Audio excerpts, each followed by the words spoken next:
At my graduation, my father announced he was cutting me off. "You're not my real son anyway," the crowd gasped. I smiled, walked to the podium, and said, "Since we're sharing DNA secrets." I pulled out an envelope.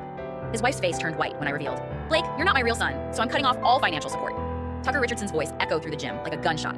400 people went silent. Even the crying baby stopped.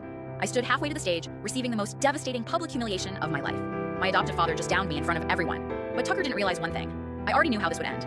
I have no obligation to pay for college for someone unrelated, he continued, arms crossed like a CEO delivering bad news. Dorothy, his wife, tugged at his sleeve desperately. Their baby Caleb started crying.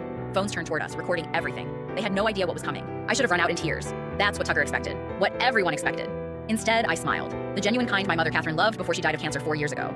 Tucker just gave me the perfect opening. "Since we're sharing family secrets," I said into the microphone. I walked to the podium. "I need to say something." The gym went dead quiet. I pulled out a white envelope, the one I carried for 2 weeks, waiting for this exact moment. "Tucker's right," I began. "I'm not his biological son. I've known that my whole life when I was 12, Catherine told me." Tucker's confident posture faltered. This wasn't his script. "But since we're talking about DNA," I continued, holding up the envelope. "Let me share something." Dorothy went gray. She shook her head, whispering, "No," over and over.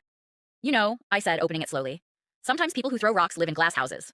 The paper rustled impossibly loud in the silence. "Your son, that precious baby you've been showing off for 8 months, is not biologically yours, Tucker."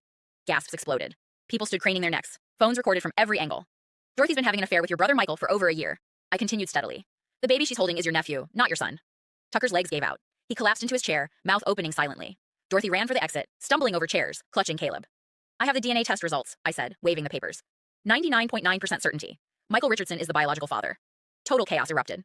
"Oh, and Dorothy," I shouted as she reached the doors. "Be more careful where you leave hotel receipts, especially that bracelet that belonged to my mother." The door slammed behind her. "You wanted to cut me off publicly," I said to Tucker. "Congratulations. You gave me the perfect opportunity to return the favor." The crowd was in a frenzy, recording, posting, shouting. By tomorrow, the whole town would know. I walked to the diploma table. The principal handed me my diploma with trembling hands. Behind me, Tucker shouted my name, voice cracked and desperate.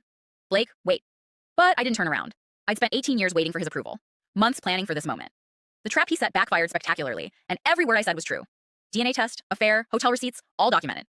3 months of watching her play perfect wife while wearing my dead mother's jewelry. As I left, chaos raged behind me. But I was done. Done with Tucker, his fake family, pretending to be grateful for crumbs. I had my diploma, my scholarship to Columbia, and the truth. 3 months later, Tucker lost everything. Divorce finalized in record time. Dorothy disappeared with Caleb. Michael lost his business contracts when the story spread through town. Tucker showed up at my apartment door, unrecognizable, hair messy, suit wrinkled, eyes red from sleepless nights. "Blake," his voice was broken. "I need to talk." We sat on my small patio in silence. "You were right to expose me," he said finally. "I just wish I'd protected you before. I wish I'd been the father you deserved." For the first time, I saw Tucker truly cry. Not self-pity, genuine regret. "Can you forgive me?" he asked, barely audible. I thought of Catherine, my real mother, and her words about choosing love over fear. Of all the anger I'd carried. "Yes," I replied simply. "I forgive you. Not for him, for me. Because I get to choose who I want to be."